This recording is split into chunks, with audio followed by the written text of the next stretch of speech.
Hello everyone, it's Gunda here with you once again. Still kinda sick, so sorry if there's any coughs or sniffles in this video. It's just the way life is right now, I guess. But yeah, I'm driving through beautiful Cumberland-Colchester, and that's kind of what I want to talk about right now. This one's not about my health, it's about the upcoming election. And the next few videos are going to be about exactly that, the upcoming election. And they're going to be pretty well 100% opinion based, but I just rewatched the federal debates last night and I want to talk about them a little bit. So today we're talking specifically about the election in the riding of Cumberland-Colchester and who I think are worth voting for in this riding. And to be honest, I'm not happy making this video, and I'm not really happy making these recommendations or suggestions, but they're the ones that I'm gonna make. I gotta call it how I see it, and I'm calling them how I see them. So, for some reason I feel like there were 8 candidates, but I think there were just the 7. There's Elxn43 with the Liberals, Scott Armstrong with the CPC, Jason Blanch with the Green Party, Larry Duchesne with the NDP, Bill Elxn43 with the PPC, the Veterans Coalition guy, I forget his name, and Stephen Garvey from the NCA. So, of those 7 options, there's 3 that I think are worth considering. And from order most worth considering, I'm gonna start with Elxn43. If you're in Cumberland-Colchester, your best bet is probably to vote for Elxn43. And I'm gonna be very specific here and not to say that voting for the Liberals, I'm saying vote for Elxn43. As this campaign has been going on, it's kind of increasingly made me... I really wish I could say vote for Elxn43 and Jagmeet Singh, but we're not in that election right now. And I totally understand Lenore's reasons for what she's done as far as going with the Liberals and leaving the provincial NDP. And I think her values are, as far as the environment goes, she values the environment, she values human rights, even if she has been sort of extremely reluctant to talk about them with certain people in the past week. And yeah, she is the best chance of keeping a CPC. She's the best chance you got Cumberland-Colchester of not having Scott Armstrong and Scheer. Like, do you really want Scheer for your candidate for the next 4 years? I don't really think so. I think most of you don't really think so either. But, and like, I'll talk about him a little bit later. Option number 2, Jason Blanch and the Green Party. If you're, I'll say this right now. If you're an environmentalist and you're strategic voting, vote for Lenore. I get it. Do whatever. But if you're a pure environmentalist, vote for the Green Party and Elizabeth May and Jason Blanch. Like I say, I got the 100 debates on the climate from Cumberland-Colchester on my channel here for you to watch. I think it's worth watching. But Jason Blanch was pretty cool during those debates. I think he's... If you're not feeling the Liberals and green values vibe with you, and before you vote green, I would definitely encourage you to look up the Global Greens as well as the Green Party of Canada. Look up the parties that you're voting for, basically. But yeah, the Green Party of Canada and all green parties pretty well, if not all of them, are basically subsidiaries of the Global Greens. Make of that as you will, vote accordingly.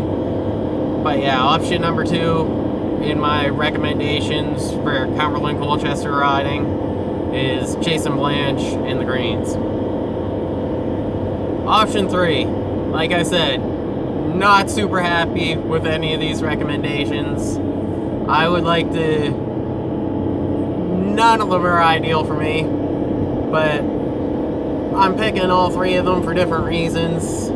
And the last of the 7 candidates that personally I could even consider voting for in Cumberland-Colchester is Stephen Garvey and the NCA.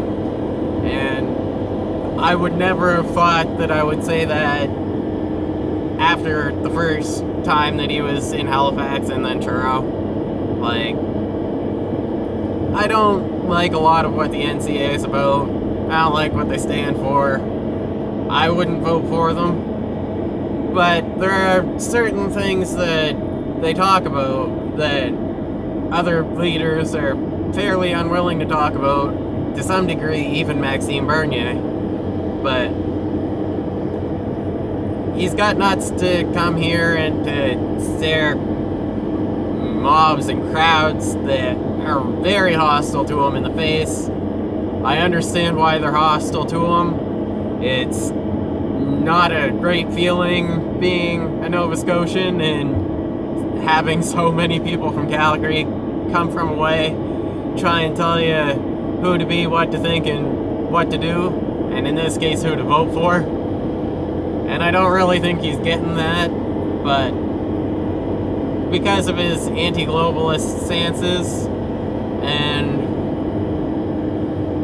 because of the circumstances in the riding, he's the last of the 3 candidates that I'm even remotely willing to consider voting for in Cumberland-Colchester. Now, one last word on Scott Armstrong, because I said I'd come back to him. Some of my earliest protesting was protesting Harper's omnibus bills while Armstrong was a MP under Stephen Harper. And instead of facing the protest and coming out and addressing people, during that day he had his office closed. I feel like that's basically what you're getting if you expect Scott to be your MP and a good representative of the people. I really just don't think you're going to get it with Scott. He's very close to a pension federally, and if you don't want taxpayers to be paying for Scott Armstrong's federal pension, vote for Lenore. I hate saying vote for the Liberals or vote for a Liberal, but Cumberland-Colchester may, and this election specifically, so long as they have Scott Armstrong as their representative in Cumberland-Colchester, that may be the only time I ever suggest voting Liberal Party of Canada. But there you go, that's where we're at right now. And as far as the Liberals and voting Liberal or voting Conservative to keep the Liberals out, I totally get that too with what they've been talking about in the, like, especially since the Prime Minister from Aotearoa, I hopefully didn't butcher that, New Zealand, the Indigenous pronunciation for New Zealand. Ever since Ardern came here, Trudeau announced that he wanted to ban the AR. I think there might be other guns in there, but the AR is the one that's getting all the attention. I totally understand why firearm owners would want to push back against the Liberals specifically and not trust any of the other left-leaning parties to defend their gun rights. And that's about the only half-decent reason I can imagine for voting for Scott Armstrong. But yeah, it's beautiful out here in Cumberland-Colchester. I hope you get good representation. I feel like, based on who comes out to vote, usually we get the representation we deserve. That's an unfortunate part of being Canadian right now, but hopefully things get better. This is a really interesting election. A lot of people say it's really negative.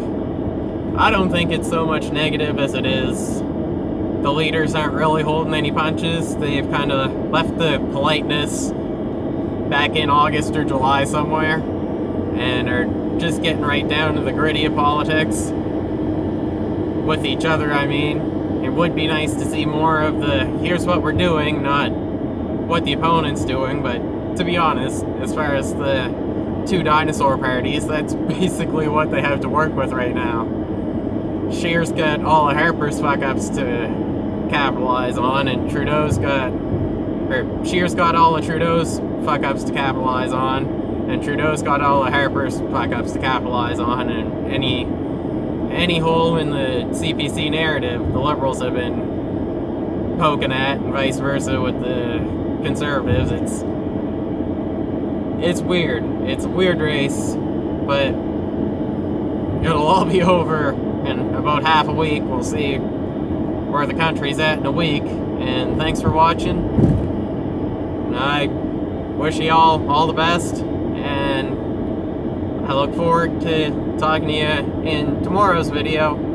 Expect a little more of the same, a little more different as far as recommendations go, but same type of video. Peace.